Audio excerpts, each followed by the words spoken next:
Good morning everyone. আজি আকৌ মই শুই উঠোতে 8টাই বাজি গ'ল। পুৱা উঠি গৰম পানী খোৱাটো মোৰ পুৰণি অভ্যাস। পানীখিনি বেছি গৰম হৈ আছিল, চ' মই বোলো প্ৰথমে বিচনাখনকে ঠিক কৰি লওঁ। তাৰপিছত আৰামত বহি এঘুট এঘুটকৈ কুহুমীয়া পানীখিনিৰ আমেজ ল'লোঁ। এতিয়া হাতত গ্ৰীণ টিখিনি লৈ মই নাচি নাচি আহিছোঁ।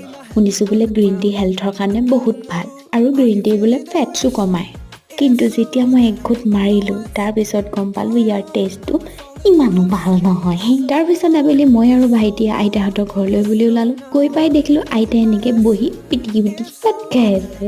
ময়ো আইতাৰ ওচৰতে বহি দুজনী অলপমান কথা পাতিলোঁ। তাৰপিছত দুয়োটাই ইফাল সিফাল কৰিলোঁ আৰু সকলোকে বিদায় দি গুচি আহিলোঁ ঘৰত। সন্ধিয়া আহি এয়া পুৰি আৰু ঘুগুনি খাবলৈ ল'লোঁ। ঘুগুনি মোৰ প্ৰিয় আৰু প্ৰিয় বস্তুটো খাবলৈ গ'লে ডান্সটোতো অট'মেটিক ওলায়ে যায়। মাহঁতেও আমাৰ লগতে বহি চাহ খালে আৰু আমাক সংগ দিলে এই মাছজনীয়ে। বেচেৰীৰ অন্তিম মুহূৰ্তটো আমাৰ লগতে কটালে। আজিলৈ ইমানেই, বাই।